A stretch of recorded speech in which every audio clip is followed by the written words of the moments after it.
ये कहानी है एक चालाक राजा की।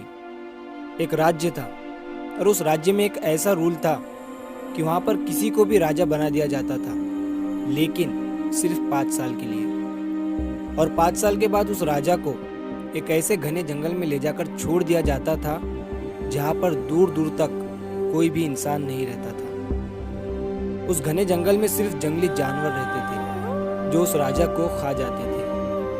और ऐसा हर 5 साल के बाद होता था, क्योंकि हर 5 साल के बाद किसी न किसी को नया राजा बनाया जाता था और जो पुराना राजा होता था उसे इस घने जंगल में छोड़ दिया जाता था। जो भी लोग राजा बनते थे वो राजा बनने के बाद अपनी जिंदगी में इतने खो जाते थे कि वो ये सब भूल जाते थे कि उनके साथ 5 साल के बाद क्या होने वाला है। और राजा बनने के बाद वो लोग बहुत ही ऐशो आराम की जिंदगी जीते थे।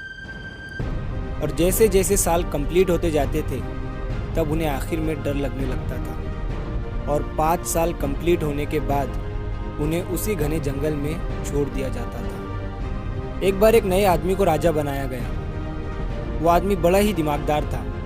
उसने दूसरे राजाओं की तरह अपने 5 साल ऐशो आराम में नहीं गुजारे। उसने उस घने जंगल का पता लगाया। वहां जाकर देखा, उसे वहां पर बहुत सारे कंकाल पड़े हुए दिखे। ये सारे कंकाल उन लोगों के थे जो पहले राजा बन चुके थे। वो ये सब देखकर डर गया।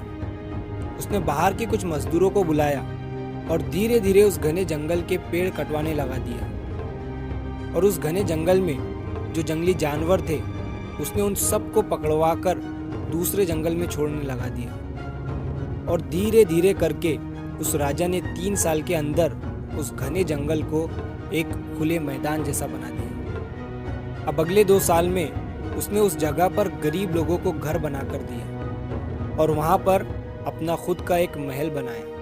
और धीरे धीरे करके उस राजा ने अपने 5 साल में उस घने जंगल को एक राज्य बना दिया। उसने अपने 5 साल उस जंगल को डेवलप करने में लगा दिए।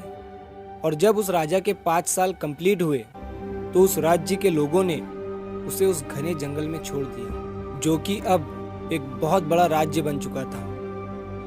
जब ये राजा वहां पर गया तो वहां इसका फूलों से स्वागत किया गया और अब वो वहां का राजा बन गया था। और अब उसने अपनी सारी जिंदगी आराम से गुजारी। दोस्तों, इस कहानी से हमें ये सीख मिलती है कि ये जो हमारी 20 से 25 की जो एज होती है, यही वो एज होती है जो हमारा फ्यूचर डिसाइड करती है। अगर आपने ये 5 साल उन पुराने राजाओं की तरह ऐशो आराम में गुजार दिए तो आपको आगे बहुत तकलीफ जाएगी, क्योंकि यही वो एज होती है जहां आपको सही गलत के डिसीजन लेने पड़ते हैं और आपका एक फैसला डिसाइड करता है कि आपका फ्यूचर कैसा होगा। यही वो एज है जो डिसाइड करती है कि आगे आपकी सेहत कैसी होगी। यही वो एज है जो डिसाइड करती है कि आपके साथ किस तरह के लोग रहेंगे। तो इस वक्त को वेस्ट मत करिए, बल्कि इन्वेस्ट करिए, मेहनत करिए, नई नई चीज़ें सीखिए और ज़िंदगी में आगे बढ़िए।